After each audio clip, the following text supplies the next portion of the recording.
میرا خیال ہے کہ میں ویرا کی تجویز کے مطابق اپنے اصل روپ میں صوبراج سے بات کر سکتا ہوں۔ ذرا ایک بار پھر سوچ لو، میں تو پردیسی ہوں، یہ سب تمہارے اپنے ہیں، ان سے مشورہ کر لو، کہیں کوئی گڑبڑ نہ ہو جائے۔ جلال نے فکرہ کسا۔ اب گڑبڑ کا امکان نہیں ہے، غزالہ بہت کم بولتی ہے، لیکن جب بولتی ہے بہت سوچ سمجھ کر بولتی ہے۔ میں نے ہنس کر جواب دیا، پھر میں بھی دیکھوں کہ تم اسے کس طرح سلگاتے ہو۔ جلال کے ہونٹوں پر جوابی ہنسی پھیل گئی۔ دشمن سے بات کرنے کے فن میں تم سے تھوڑی سی تربیت بھی مل جائے گی، بار بار فون کرنے سے اس کا دماغ خراب نہ ہو جائے۔ میں نے اندیشہ ظاہر کیا۔ اس کے پاس تم سے رابطہ قائم کرنے کا کوئی ذریعہ ہوتا تو اب تک تمہیں 10 بار تنگ کر چکا ہوتا۔ اول خان نے کہا، تمہارے پاس اس کا نمبر ہے تو تم ہی کو ہر بار پہل کرنی ہوگی۔ اس کا دماغ خراب ہوتا ہے تو ہوا کرے، تم کو اپنے مفاد کے بارے میں سوچنا چاہیے۔ دوپہر کو اس سے میری بات ہو چکی ہے، تم کہتے ہو تو اس سے ایک اور مذاکرہ صحیح۔ اس وقت سے حالات میں کوئی نمایاں تبدیلی نہیں آئی ہے، ہمارے درمیان پرانی باتوں کا دوبارہ تبادلہ ہوگا، کوئی نئی بات مشکل سے سامنے آئے گی۔ میں نے نیم دلی سے کہا، تبدیلی کیوں نہیں آئی؟ ابھی ویرا نے بتایا ہے کہ تم نے راج محل جا کر ایس ٹی ایف کی پوزیشن صاف کرنے کی کوشش کی تھی۔ صوبراج اسے اپنی کامیابی تصور کر رہا ہوگا۔ مجھے یقین ہے کہ سنیل تمہاری اس ملاقات کے بارے میں صوبراج کو رپورٹ دے چکا ہوگا۔ جلال ایک سانس میں کہتا چلا گیا۔ میں نے طائرانہ نظروں سے سب کا جائزہ لیا، ہر چہرے پر تجسس نمایاں تھا اور اسپیکر فون کے استعمال کی امید میں وہ سب پانچوں ہمہ تن گوش بنے ہوئے تھے۔ میں نے اپنی یادداشت کے سہارے صوبراج کا سیٹلائٹ فون نمبر ملانا شروع کر دیا۔ حسب معمول اس کی طرف سے پہلی گھنٹی ہی پر جواب آ گیا۔ کراچی اور بینکاک میں وقت کے فرق کی وجہ سے وہاں رات گہری ہو چکی تھی، لیکن صوبراج اپنی آواز سے پوری طرح چاقو چوبند معلوم ہو رہا تھا۔ بینکاک میں تم کو اپنی پہلی رات مبارک ہو۔ وہاں تمہاری عزت و آبرو محفوظ ہے یا بینکاک کی کسی فاحشہ نے تم کو بے آبرو کر دیا ہے؟ اس کی آواز سن کر میں نے طنز سے کہا، بینکاک روئے زمین پر مردوں کی ایک جنت سے کم نہیں ہے، تمہیں کیا تکلیف ہے؟ بار بار مجھے کیوں فون کر رہے ہو؟ اس نے وہی سوال کر ڈالا جس کی میں توقع کر رہا تھا۔ میں نے نظریں اٹھا کر جلال کی طرف دیکھا، پھر کہا، میرے ہاتھوں میں شدید خارش کی تکلیف ہے۔ تم کب تک یہاں سے بھاگے رہو گے؟ میں چاہتا ہوں کہ تم جلد از جلد واپس آؤ تاکہ میں اپنے ہاتھوں کی خارش دور کر سکوں۔ تم سب الو کے پٹھے ہو۔ اس کی غصیلی آواز کافی اونچی تھی۔ میں بھاگنے والوں میں سے نہیں ہوں، اپنا کام نمٹا کر تمہارا سر کچلنے کے لیے بہت جلد واپس آؤں گا۔ یہ نہ سمجھنا کہ ویرا کے فرار ہو جانے کے بعد تم میری دسترس سے نکل گئے ہو۔ میرے ہاتھ کسی بھی وقت تمہارے نرخرے پر ہوں گے۔ تم آؤ تو صحیح، پھر اپنی ذلت اور رسوائی کا تماشا دیکھو گے۔ شہر کا ہر شخص تمہارا نام نفرت اور حقارت سے لے گا۔ مجھے حیرت ہے کہ تم اب تک خاموش کیوں ہو؟ اپنی کتیا کے واپس پہنچتے ہی تم کو اپنا ہذیان شروع کر دینا چاہیے تھا۔ اس کی زہریلی آواز آئی، مگر میرا دھیان اس کے الفاظ پر تھا۔ ان سے ظاہر ہو رہا تھا کہ وہ کراچی سے مسلسل رابطے میں تھا۔ اسے بدلتی ہوئی صورتحال کے بارے میں پل پل کی خبریں مل رہی تھیں۔ اسے انتظار تھا کہ میں اس کے بارے میں اپنی معلومات کا کھلا اظہار کب شروع کرتا ہوں۔ میں دو بدو مقابلے کا قائل ہوں، بھاگنے والے دشمن پر پیچھے سے وار نہیں کرتا، بگھوڑے کو اس کے حال پر چھوڑ دیتا ہوں۔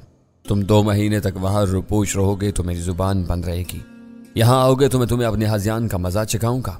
میں تم کو وارننگ دے رہا ہوں کہ میرا پیچھا چھوڑ دو۔ تم ایک سنگلاس چٹان سے اپنا سر پھوڑ رہے ہو، چٹان پر خراش بھی نہیں آئے گی، تم لہو لوہان ہو جاؤ گے۔ یہ میرا پرانا شوق ہے، میں نے اسی سر سے بہت سی چٹانوں کو پاش پاش کیا ہے۔ تم میری فکر مت کرو، تمہاری کوئی قیمت ہے تو وہ بتاؤ، میں تمہارا منہ جھلسنے کے لیے تیار ہوں۔ اس کی آواز قہر بار ہو گئی۔ میں بکاؤ مال نہیں ہوں صوبراج، اپنی بولی لگوانے کا شوق تم کو ہے۔ ایک طرف امریکی تمہارے خریدار ہیں تو دوسری طرف بھارتی تمہیں منہ مانگے دام دیتے ہیں۔ مجھ سے بڑھ چڑھ کر باتیں نہ کرو، میں تمہاری اصلیت سے واقف ہوں۔ تم نے اپنے چہرے پر عزت اور اعتبار کا نقاب چڑھا کر خود کو نہ جانے کہاں کہاں بیچا ہوا ہے۔ تمہاری زبان بہت لمبی ہے۔ اس کی آواز میں شکست کی تلخی اور جھلاٹ ٹوت کر آئی۔ وہ کہہ رہا تھا، میں نے سنا ہے کہ بکواس کرنے کے معاملے میں تم سے جیتنا مشکل ہے۔ کیا تم کھل کر بتا سکتے ہو کہ تم مجھ سے کیا چاہتے ہو؟ کیوں میرے پیچھے پڑے ہوئے ہو؟ کاش تم اتنے ہی معصوم ہوتے، تم صرف صوبراج رہتے تو مجھے تم سے کوئی شکایت نہ ہوتی۔ میری ساری دشمنی حشمت خان سے ہے جو چور کی طرح نقاب لگا کر اچکوں سے ملتا تھا۔ میں کوبرا کے خون کا پیاسا ہوں جو نقاب میں چھپ کر دشمنوں اور غداروں کی سربراہی اور رہنمائی کرتا تھا۔ یہ تمہاری بدقسمتی ہے کہ دونوں گھنونے بہروپ تم ہی نے دھارے ہوئے تھے۔ میں سب کو معاف کر سکتا ہوں مگر کسی غدار کو نہیں۔ اس ملک سے غداری کر کے تم نے اس مقدس منصب کی توہین کی ہے۔